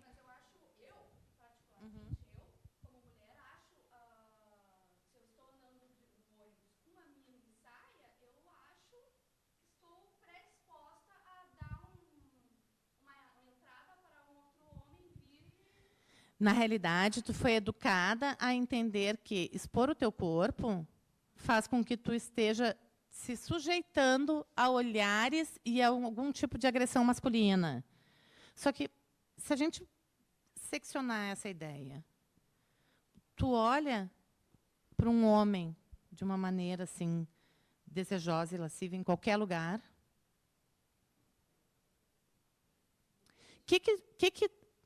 Eu vou pedir para que um homem levante, por favor. Vem aqui.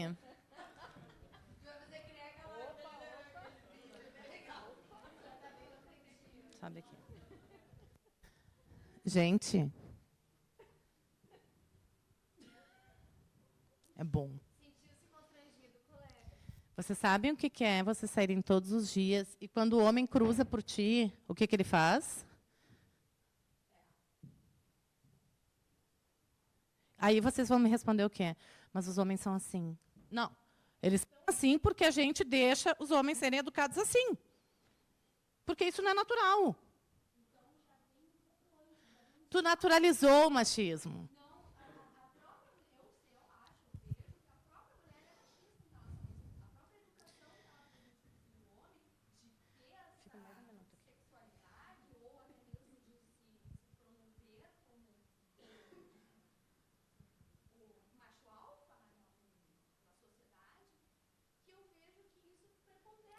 Tu acharia natural se eu olhasse para ele e dissesse, tu é gostoso, eu tô louca para escalar teu corpo? Tu acha natural? Não, aqui, num ambiente qualquer, na rua. Mas a gente ouve não é bom. Não. Quantas vezes tu escutou na rua uma mulher dizer que tu é gostoso e ela quer escalar teu corpo?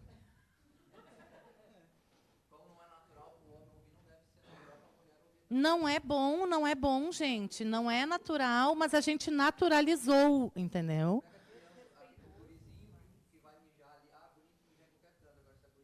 Se tu quiser descer, pode descer.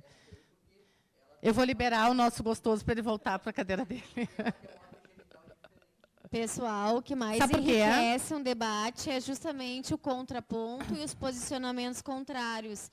E a partir disso que nos dá motivação para retornar, para continuar o tema num outro viés, num outro momento, porque pelo tardar da hora, a gente precisa encerrar a fala com a doutora. Deixa eu só Marlore. responder a questão dele aqui. Aí eu Sabe só por que gostaria a gente acha de fazer uma natural? colocação, por gentileza. Tá? Sabe por que a gente acha natural? Porque nós somos ensinadas a nos calar quando a gente escuta isso na rua. Por quê? Porque o risco de responder a isso gera um risco maior da gente sofrer um tipo de violência sexual. A colega, por gentileza. No prestar da atenção na vida, tem alguns momentos em que a gente percebe o quanto a mulher é invisível, principalmente na linguagem, né? E hoje de noite a gente está falando de empoderamento feminino, a nossa linguagem nos trai pra caramba, né? Principalmente no boa noite a todas e todos, né? Então, a gente quer ser inclusa, mas a gente não se inclui. São coisas que eu ainda grita muito aos meus ouvidos, né? Quando a gente fala de violência de gênero, quando a gente fala de empoderamento das pessoas, da mulher, do homem, a gente precisa se dar conta, e eu me dou conta que eu sou mãe. E como mãe, quantas vezes eu eduquei minhas filhas para estarem dentro de casa? E quando a gente educa os meninos é para estar fora de casa, com brinquedos muito distintos para dentro e para fora de casa. O azul e o rosa até sai de cena quando a gente pensa nos brinquedos, né? Então, acho que tem algumas questões que a gente precisa estar sempre vigilante ao que nós, enquanto mães, enquanto pais, fazem. O tirar o lixo de dentro de casa dos homens é uma forma de ir para a rua e não de se manter dentro de casa, né? Então, claro que vai ser algo que eles vão querer fazer, e muito. Diga-se de passagem, é o que eles querem fazer, sempre, né? Então, acho que são detalhes do nosso cotidiano que deve nos chamar a atenção para o empoderamento e para a não violência, né? Eu acho que são preocupações minhas, e olha que a gente erra pra caramba nessa construção no nosso dia a dia. Era só isso, assim, para dar meus pitacos. Eu vou aproveitar o teu gancho de como a linguagem nos trai, ou de como a gente se exclui, né? E pensando aqui, por enquanto eu só tinha citado como as mulheres ficam de fora da academia, né? Eu queria fazer um contraponto e mostrar que tem alguns projetos que já estão sendo feitos com uma ideia super simples de como incluir a mulher na academia, né? E aí eu acho que não precisa ser só na academia, pode ser no dia a dia de outras maneiras, né? Um dos exemplos é a gente, na academia, não se fixar só em obras de autores homens, mas de autoras mulheres, né? Por que a gente tem que ler só os homens? Qual é o problema de ler as mulheres? Por que a gente também não valoriza a pesquisa feita por mulheres? Ela é tão boa quanto a dos homens, ela é mais recente, talvez, mas isso não quer dizer que, porque é mais nova, é menos qualificada, né? Vai ter um encontro agora na filosofia da URGS, que se chama Primeiro Encontro Vozes Femininas na Filosofia. Vai ser um encontro de 3 dias dedicado apenas a obras de escritoras mulheres da academia, que muita gente nunca nem sequer ouviu falar. Então, sim, as mulheres faziam filosofia antes, elas só não eram lidas, nem discutidas, nem faladas, né? Nem publicadas, talvez. Exato. Uma outra coisa que também tem acontecido é um curso de extensão na psicologia, que por ser de extensão, é oferecido então para toda a comunidade, né? Que é um curso sobre feminilidade. Sim, tem Freud, tem Lacan no meio, mas também tem mulheres psicanalistas, que estavam lá nos anos 20, nos anos 30, nos anos 40, discutindo com esses caras, fazendo parte da história da psicanálise, e que ninguém, de novo, ouvia falar, discutia ou lia. E tem uma outra coisa interessante na própria literatura. Nas leituras obrigatórias da URGS agora, pela primeira vez apareceu como leitura obrigatória um livro de uma escritora mulher negra, que é a Carolina Maria de Jesus. O título é O Quarto do Despejo. É a primeira vez na história da URGS que tem uma mulher negra na lista de leituras obrigatórias. E não é só na URGS, eu não me lembro agora qual é, acho que é da FAPESP, se não me engano. Também incluiu, mais umas 2 ou 3 universidades também incluíram esse livro. Então, também dá para incluir outras coisas, outras leituras, outras discussões e outros pontos de vista, né? Tem um outro projeto em Porto Alegre, não é um projeto só de Porto Alegre, é um projeto mundial já, mas todas as capitais do Brasil estão começando a adotar, mas Porto Alegre já tem há mais de um ano, que é o projeto Leia Mulheres, que é um clube de leitura. Uma vez por mês, a gente lê um livro escrito por uma mulher, poesia, jornalística, ficção, ensaístico, qualquer coisa desde que seja escrito por uma mulher. E discute. É uma coisa super simples, né? Geralmente são escritos de 200 páginas no máximo, quando não é menos, né? Então, dar voz à mulher também é ler mulher, também é discutir ideias de mulheres, não é só deixar uma mulher falar e aí se repetir sobre assuntos que já estão no cânone ou já estão, enfim, mais do que debatidos, né? A gente não precisa ficar a vida inteira lendo Drummond. Leiam Drummond, é bom ler Drummond, mas não precisa ficar lendo só Drummond, né? Então, acho que é mais ou menos isso que eu tinha para falar. Obrigada. Acredito que não temos mais nenhuma pergunta, até em virtude do tardar da hora. E agradecemos muito a presença de vocês, principalmente nessa nova fase institucional aqui do Instituto de Desenvolvimento Cultural, desde o início do ano, iniciando hoje uma série de debates de temas comuns à sociedade, Então, brilhantemente, a gente agradece o Edson por essa iniciativa, por esse contato também de trazer a sociedade civil e outras instituições aqui para dentro da universidade, dentro da Faculdade de Direito aqui do IDC. Dizendo para vocês que hoje falamos de empoderamento feminino, do papel da mulher na sociedade contemporânea, trazendo a ela um olhar de que é preciso um enaltecimento, é preciso estar consciente dos seus direitos em todos os aspectos. E, desde já, convido a vocês para o próximo debate. A gente ainda não divulgou a data, depois formalmente fazemos isso, mas o assunto será sobre a judicialização da saúde. Ou seja, temas que estão aí no nosso noticiário, no nosso âmbito profissional e social, vindo à universidade, vindo aqui ao IDC para fazer essa fala. Agradeço a presença da doutora Aline, da doutora Maloren, e com a palavra, então, para encerrar o evento, doutor Edson. Em nome do IDC e da FAMERCO, uma parceria que se formou esse ano, né? A FAMERCO ela é oriunda de Foz do Iguaçu, né? E esse ano nós assumimos a gestão do IDC. E criamos a ideia de IDC Debates. São eventos mensais que vão estar acontecendo. Esse mês, por sinal, vai acontecer 2 eventos. Agora, dia 22, nós já temos um sobre a reforma da Previdência Trabalhista, do qual o professor Rodrigo fará parte também. Vai ser pela parte da manhã, com transmissão também ao vivo, que nem está sendo esse hoje, né? No mês de julho, possivelmente, nós vamos estar fazendo sobre crimes cibernéticos.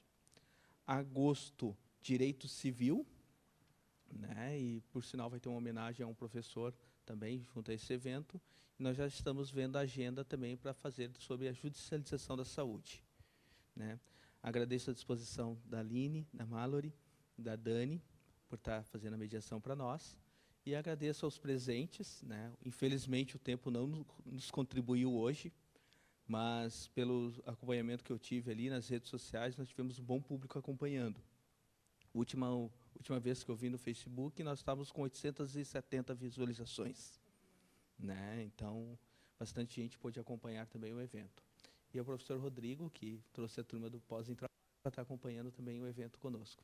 Muito obrigado a todos e um bom retorno.